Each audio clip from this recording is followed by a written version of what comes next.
अस्सलाम वालेकुम। बहुत ही ज़बरदस्त बिल्कुल बेकरी जैसे शामी कबाब रेशे वाले ऐसे कि आपके मुंह में जाते ही घुल जाएंगे। ये देखें कितने ज़बरदस्त हैं। अभी बहुत ज़्यादा गर्म है तो बिल्कुल सादा से मसालों से बनने वाले घर के मसालों से बनने वाले ये शामी कबाब आपको इंशाल्लाह ताला बहुत पसंद आने वाले हैं। आपने रेसिपी को फुल देखना है, स्किप नहीं करना, फिर ही आप इसकी पूरी रेसिपी देख के बिल्कुल सेम ऐसे बना सकेंगे। अल्लाह ताला बरकतें अता करे आप सबके खानों में, रिस्क में और कारोबार में। तो welcome back to my YouTube channel. मैं हूँ इरा मर्शद, आप देख रहे हैं स्माविया फूड सीक्रेट्स। आज मैं आपके लिए बिल्कुल बेकरी जैसे शामी कबाब की रेसिपी लाई हूँ, जो कि बहुत ही ज़बरदस्त होने के साथ साथ बाहर से क्रिस्पी और अंदर से मक्खन मलाई की तरह सॉफ्ट और रेशेदार होगी। तो चलें स्टार्ट करते हैं इसे बनाना टाइम को ज़ाया किए बगैर। बिस्मिल्लाहिर्रहमानिर्रहीम। यहाँ मैंने 1 किलो दाल ली है चने की, जिसे मैंने 4 घंटे पहले भिगो दिया था और इसे स्टेन करके प्रेशर कुकर में ऐड कर दिया है। उसके बाद मैं इसमें ऐड कर रही हूँ 1 किलो ही चिकन का गोश्त। सीना पूरा मैंने ले लिया था हड्डी के साथ। हड्डी हम बाद में निकाल देंगे, लेकिन अभी हमने हड्डी इसमें ऐड ज़रूर करनी है। तो बस फिर इसके बाद हम इसमें ऐड करेंगे पानी। पानी आपने इतना ऐड करना है कि हमारी दाल बस थोड़ी सी डूब जाए, क्योंकि चिकन ने भी पानी छोड़ना है। तो दाल भी हमारी बहुत अच्छे से भीगी हुई है, तो इसलिए हमने पानी इतना ऐड करना है कि दाल बस हमारी डूब जाए। उससे ज़रा सा ऊपर और ज़्यादा आपने पानी ऐड नहीं करना। तो बस यहाँ पे मैं पानी ऐड कर रही हूँ। उसके बाद मैं कुछ इसमें स्पाइसेस ऐड करूँगी। अदरक इसमें मैं ऐड कर रही हूँ 3 इंच का टुकड़ा। इसे मैंने अच्छी तरह से धो के तो इसे चॉप कर लिया है। तो बस अदरक ऐड करने के बाद हम इसमें ऐड कर रहे हैं सब्ज़ मिर्चें 12 से 15, क्योंकि ये बहुत छोटी छोटी मिर्चें हैं तो इसलिए मैं इतनी ऐड कर रही हूँ। आप कम या ज़्यादा भी कर सकते हैं। लहसुन, देसी लहसुन है मेरे पास, तो इसकी पूरी एक पोथी मैंने छील के इसमें ऐड कर दिया है। आपने कोशिश करनी है कि इसमें लहसुन और अदरक फ्रेश ही आपने ऐड करना है, इसका पेस्ट ऐड नहीं करना। उसके बाद मैंने इसमें ऐड किया एक मीडियम साइज़ का प्याज। प्याज को आप स्किप भी कर सकते हैं, ये ऑप्शनल है। मैंने वैसे ही ऐड किया है, रेसिपी में ये नहीं जाएगा। तो बस इसके बाद मैंने इसमें 1 टेबल स्पून भर के हल्दी का ऐड कर दिया है। हल्दी को ऐड करने के बाद मैं इसमें ऐड कर रही हूँ 3 टेबल स्पून भर के कुटी हुई लाल मिर्च के। कुटी हुई लाल मिर्च ऐड करने के बाद हम इसमें ऐड करेंगे सुर्ख मिर्च का पाउडर 1 टेबल स्पून। आप ये सारे स्पाइसेस कम या ज़्यादा भी कर सकते हैं। तो लेकिन ये 1 kg की परफेक्ट रेसिपी है, परफेक्ट मेजरमेंट है। ठीक है, बस अब यहाँ पे मैं इसको अच्छी तरह से मिक्स करूँगी। अच्छी तरह से मिक्स करने के बाद मैं इसमें ऐड करूँगी 1.5 टेबल स्पून भर के नमक का। नमक आप अपने जायके के मुताबिक कम या ज़्यादा भी कर सकते हैं। तो बस नमक ऐड करने के बाद जब मैंने इसे मिक्स किया ना, तो मुझे लगा कि इसमें ना पानी कम है, तो फिर मैंने इसमें थोड़ा सा पानी और ऐड कर दिया था। बस पानी आपने इतना ऐड करना है कि दाल हमारी नज़र आए। ठीक है, दाल से ऊपर पानी नहीं रखना आपने, दाल हमारी नज़र आनी चाहिए। मेरी दाल बहुत ज़्यादा भीगी हुई थी, तो इसलिए मेरे लिए ना पानी थोड़ा सा ज़्यादा था। तो बस अब मैं इसको 10 मिनट के लिए स्टीम दे दूँगी। उसका नुकसान तो कोई नहीं हुआ, पर मुझे 1 घंटे के लिए फ्रिज में रखना पड़ा, तो फिर वो बिल्कुल ठीक हो गई थी। तो बस 10 मिनट के बाद हम अपने प्रेशर कुकर को खोल के देखते हैं कि हमारी दाल कैसी हुई है। तो बस यहाँ पे हमारे जो चिकन और दाल है चने की बहुत ही ज़बरदस्त से गल गई थी, क्योंकि ये काफ़ी देर से भीगी हुई थी, तो इसलिए ये बहुत नरम हो गई थी। तो फिर इसे मैंने 1 घंटे के लिए फ्रिज में रखा था। तो आपने कोशिश करनी है कि ये देखें, एक कन्नी होनी चाहिए दाल में, थोड़ी सी सख्त होनी चाहिए। तो बस अब यहाँ पे मैं चिकन सेपरेट कर लूँगी और दाल को ठंडा करने के लिए रख दूँगी और चिकन के रेशे बना लूँगी।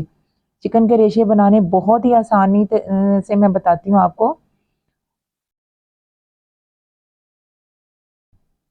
तो यहाँ पे मैं चिकन को सेपरेट कर लूँगी। अगर हम चिकन को अलहदा से उबालें, तो चिकन दाल को अलहदा से उबालें, तो उसका जो चिकन का पानी है, उसकी जो स्टॉक होती है वो ज़ाया जाती है। तो उसका फ्लेवर जो होता है ना चिकन का, दाल में नहीं आता। और चिकन को हड्डी के साथ लें तो उसका भी बड़ा अच्छा फ्लेवर आता है। तो आप कोशिश किया करें कि दाल और चिकन को इकट्ठा पकाया करें, इससे बहुत ज़बरदस्त फ्लेवर हो जाता है। अब ये देखें मैं इसको कैसे इसके रेशे बना रही हूँ। इस तरह हमारा बहुत जल्दी से गोश्त रेशे रेशे हो जाएगा और हमें मेहनत भी बहुत कम करनी पड़ेगी।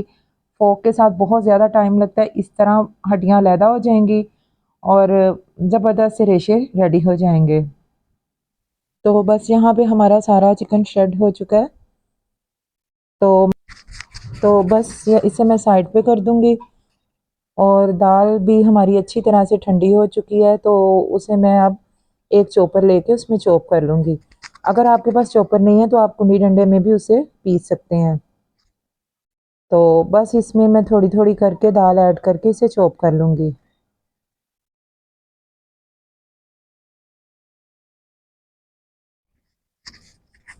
तो बस यहाँ पे हमारी दाल बड़े अच्छे से चॉप हो रही है। ये देखें यहाँ पे ना दाल थोड़ी सी ज़्यादा नरम हो गई थी।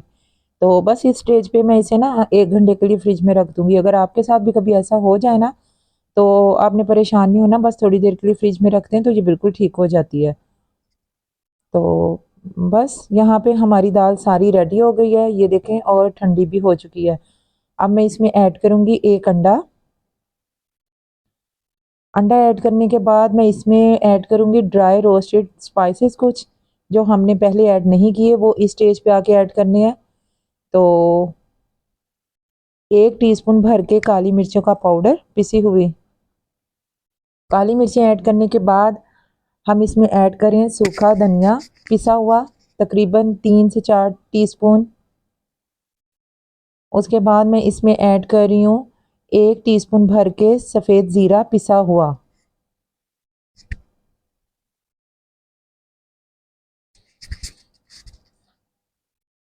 तो बस ज़ीरा ऐड करने के बाद मैं इसमें ऐड कर दूंगी बारीक कटा हुआ ना पुदीना और 1 टीस्पून भर के गरम मसाला पिसा हुआ। अगर आपको गरम मसाले की रेसिपी चाहिए हुए तो मुझे फीडबैक दीजिएगा, मैं आपको इंशाल्लाह ताला वो भी बता दूंगी।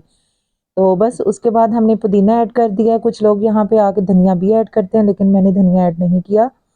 इससे ज़रा फ्लेवर ना, पुदीने का फ्लेवर बहुत अच्छा सा आता है अगर ये अकेला हो तो बस उसके बाद मैंने इसके अंदर श्रेडेड चिकन ऐड कर दिया है और इसको अच्छी तरह से हाथों के साथ इसे मिक्स कर लेना है।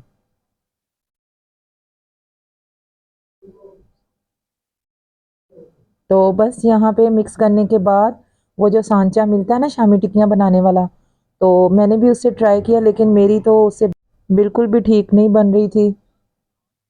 ये देखें।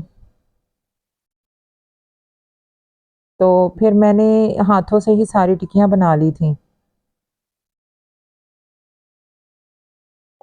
उससे ना उतर ही नहीं थी रही। तो मैंने फिर उसको छोड़ के हाथों से सारी टिक्कियाँ बना ली थी। तो यहाँ पे मैंने सारी टिक्कियाँ रेडी कर ली हैं, जितनी हम अभी हमने फ्राई करनी है। बाकी फिर जो है ना वो हम उसको फ्रीज कर लेंगे। तो मैंने यहाँ पे 2 अंडे लेके अच्छी तरह से फेंट लिए हैं।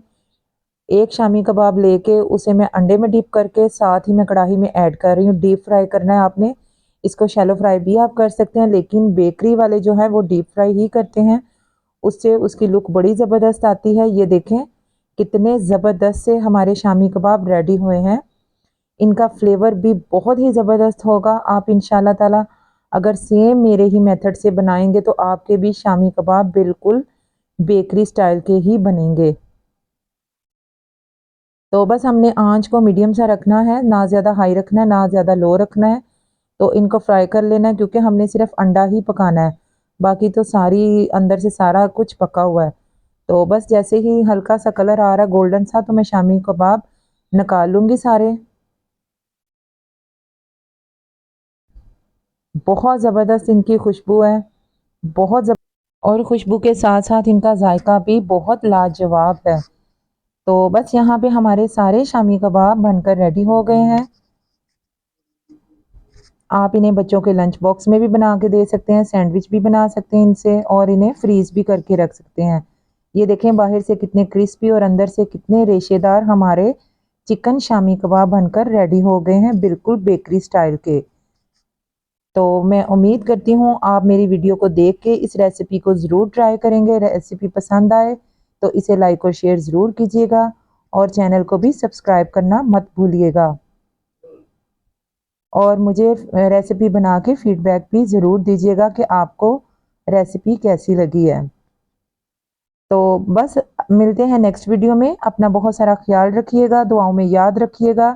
टिल देन अल्लाह हाफिज़। Thanks for watching.